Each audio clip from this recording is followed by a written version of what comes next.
வணக்கம் தமிழ் சொந்தங்களே. இன்றைக்கி நம்ம பார்க்க போகிறது ரொம்ப எளிமையாக செய்யக்கூடிய ஒரு ஸ்நாக்ஸ் ரெசிபி. இதோட பேர் கோயம்புத்தூர் காரப்பொரி.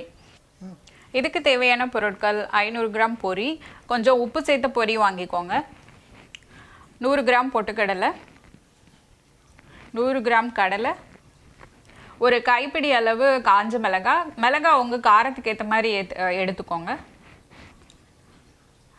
கொஞ்சம் கருவேப்பிலை மற்றும் தோல் இருக்கிற மாதிரியான பூண்டு எடுத்துக்கோங்க. ஏன்னா இதை நம்ம தட்டி போட போகிறோம். சட்டியில் கொஞ்சம் தேங்காய் எண்ணெய் ஆட் பண்ணிக்கோங்க. அந்த பொரி உப்பு சேர்த்த பொரி வந்து கடையில் கிடைக்கும். அந்த பொரியை தேங்காய் எண்ணெயில் கொஞ்சோண்டு நம்ம வறுத்து எடுத்துக்கலாம். ஏன்னா கடையில் வாங்குகிற பொரி கொஞ்சம் நமத்து போன மாதிரி கூட இருக்கும். அதுக்காக நம்ம என்ன பண்ணுவோம், சட்டியில் போட்டு கொஞ்சம் நேரம் அதை லைட்டாக வறுத்துக்குவோம்.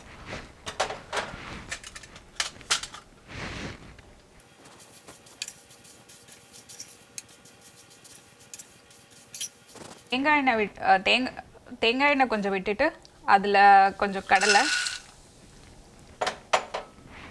பொட்டுக்கடலை, இது ரெண்டையும் நல்லா ட்ரை ரோஸ்ட் பண்ணி எடுத்துக்கணும்.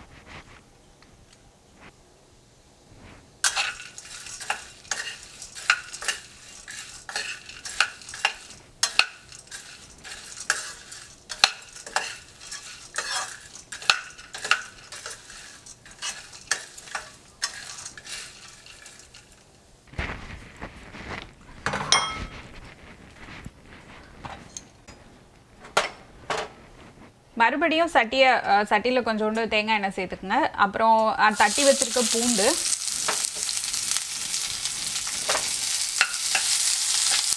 அதை வந்து நல்லா ரோஸ்ட் பண்ணணும். அதில் தான் வந்து உங்களுக்கு இந்த பொரியோட ஃப்ளேவரே இருக்குது. அந்த பூண்டு வந்து நல்ல ரோஸ்ட் ஆகி வரதில் தான். அது மாதிரி நல்லா ரோஸ்ட் பண்ணுங்கள். நீங்கள் சட்டியில் போட்டதுமே அது வந்து ஒரு நல்ல வாசம் வந்து உங்களுக்கு வரும். இப்போ வந்து நல்ல கருவேப்பிலை, உங்களுக்கு எவ்வளோ கருவேப்பிலை வேணுமோ அவ்வளோ ஆட் பண்ணிக்கோங்க.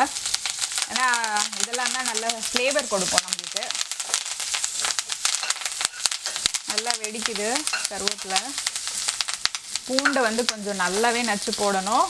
அப்போ தான் உங்களுக்கு நல்ல பூண்டு வந்து சுருள வரணும்.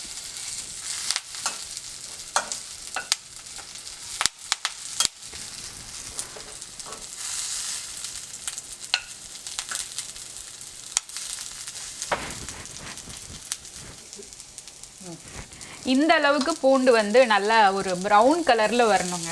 நல்லா அந்த மாதிரி பார்த்துக்கோங்க. இப்போ அந்த மாதிரி ஆனதுக்கப்புறம் அதோட காஞ்ச மிளகாயை சேர்த்துக்கோங்க. ஏன் காஞ்ச மிளகாய் கடைசி சேர்க்குறேன்னா உங்களுக்கு செய்யும் போது ரொம்ப நெடி அடிக்கும். அதனால் லாஸ்ட்டாக சேர்த்துக்கோங்க. சேர்த்துட்டு நல்லா வணக்கிக்கோங்க.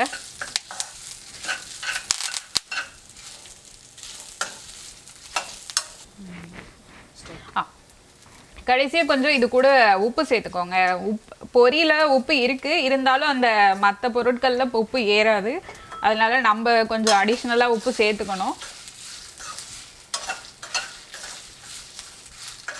இப்போது இந்த வானலியில் இருக்கிற இந்த தாளித்த பொருட்களை நான் ஒரு நல்ல அகலமான பாத்திரத்துக்கு மாற்றிக்கிறேன். ஏன்னா இந்த பொரியை நம்ம இதில் தான் கொட்டி மிக்ஸ் பண்ண போகிறோம். இப்போ பார்த்தீங்கன்னா நம்ம ஏற்கனவே வறுத்து எடுத்து வச்ச பொரி, அப்புறம் பொட்டுக்கடலை, கடலை இதெல்லாம் வந்து ஒரு பாத்திரத்தில் வச்சுருக்கேன். அதை இப்போ நான் இந்த அகலமான பாத்திரத்தில் போட்டு மிக்ஸ் பண்ண போகிறேன்.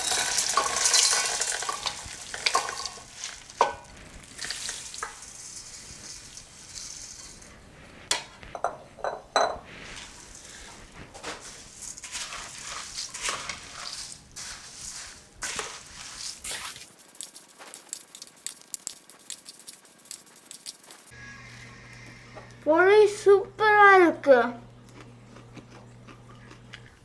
இந்த வீடியோவை பார்த்தவங்க எல்லாருக்கும் ரொம்பவே நன்றி. இந்த வீடியோ உங்களுக்கு பிடிச்சிருந்ததுன்னா கண்டிப்பாக எங்கள் சேனலுக்கு சப்ஸ்கிரைப் பண்ணுங்கள், லைக் பண்ணுங்கள், ஷேர் பண்ணுங்கள். கீழே இருக்க பெல் ஐக்கானை மறக்காமல் ப்ரெஸ் பண்ணுங்கள்.